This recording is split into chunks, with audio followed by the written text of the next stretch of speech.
राज्यसभा में उपनेता प्रतिपक्ष और कांग्रेस नेता प्रमोद तिवारी ने कांग्रेस प्रदेश मुख्यालय में प्रेस वार्ता को संबोधित कर भारतीय जनता पार्टी पर जमकर के निशाना साधते हुए कहा, छत्तीसगढ़ सहित मध्य प्रदेश, तेलंगाना और राजस्थान में पूर्ण बहुमत से कांग्रेस की सरकार बनने जा रही है।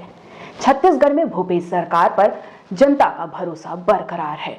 नमस्कार दोस्तों, मैं हूं नीलम सिंह। आप देख रहे हैं नेताजी.live। जैसा कि आप जानते हैं, हमारे इस चैनल के माध्यम से हमारी ये कोशिश होती है कि हम आप तक आपके पसंदीदा नेताओं के दिए गए वक्तव्य और भाषण को आप तक पहुंचाएं, वो भी असंपादित।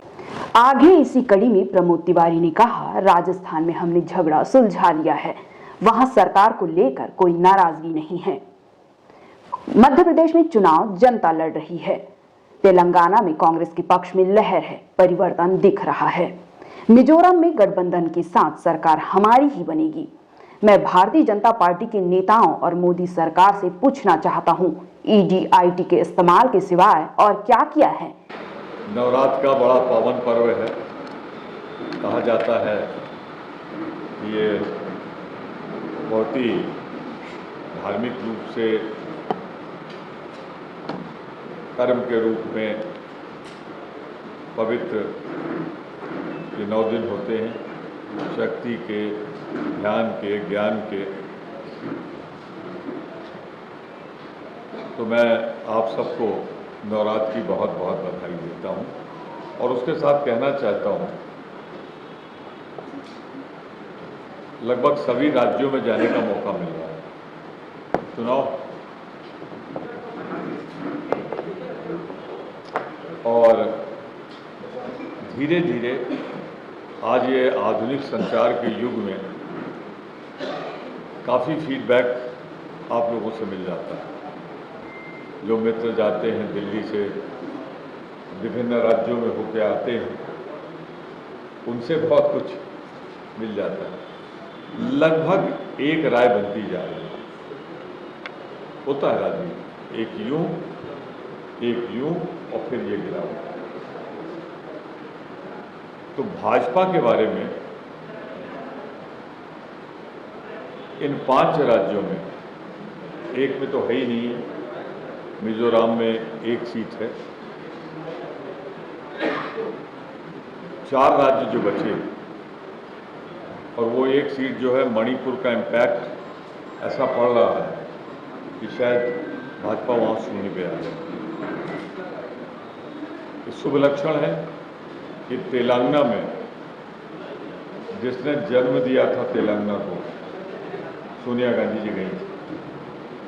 एक ऐसी बयार वहाँ चल निकली है कि शायद कांग्रेस की वहाँ ज़बरदस्त वापसी होगी। ज़बरदस्त इसलिए मैं कह रहा हूँ कि मैं भी आज इस स्थिति में नहीं हूँ कि आपको बता सकूँ बहुमत के बाद, पर वहाँ भाजपा विलीन सी हो गई है। वो ये नहीं तय कर पा रही है कि बीआरएस को समर्थन दे जिससे कांग्रेस को रोक सके या खुद लड़े।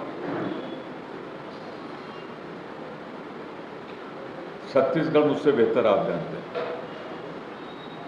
यहाँ बघेल सरकार के वापसी में कोई बाधा दिखाई नहीं पड़ रही। बघेल सरकार की वापसी मध्य प्रदेश में सिर्फ कांग्रेस ही नहीं लड़ रही है,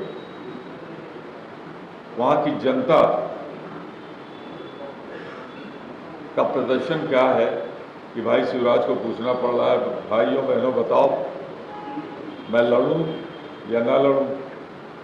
इतना तय है कि जब मैं नहीं रहूंगा तो बहुत याद आऊंगा। अब उन्होंने बात ही शुरू कर दी जब मैं नहीं रहूंगा, उसका अंदाजा आप लगा सकते हैं।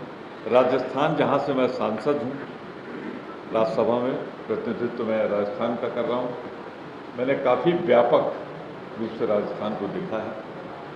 पहली बार वहां है कि एंटी इनकम्बेंसी नहीं गहलोत सरकार के खिलाफ, और गहलोत सरकार दोबारा वहां वापस आई। हमने तो अपने झगड़े सुलझा लिए, पर उनके झगड़े अब बढ़ गए। राजस्थान की ये 5 राज्यों की पिक्चर है, तस्वीर है। चूँकि मैं आज आपके बीच में हूँ तो मैं यही कह सकता हूँ, कल रात में भी बहुत देर तक मैं भी मैच देखता रहा। क्योंकि मैच भारत बांग्लादेश का था और एक स्टेज पे तो कभी ऐसा नहीं लगा हार जाएंगे, लेकिन फिनिश ऐसी होगी ये शायद आशा बहुत कम लोगों को रही होगी। आपने देखा क्या कह रहे थे राज्यसभा में उपनेता प्रतिपक्ष और कांग्रेस नेता प्रमोद तिवारी। इसी तरह हमारे चैनल में बने रहने के लिए चैनल को लाइक करें, शेयर करें और सब्सक्राइब करें। नमस्कार। नेताजी.live के प्रायोजक हैं Satyadeep diagnostic and clinic, Supela, Bhilai. Preview.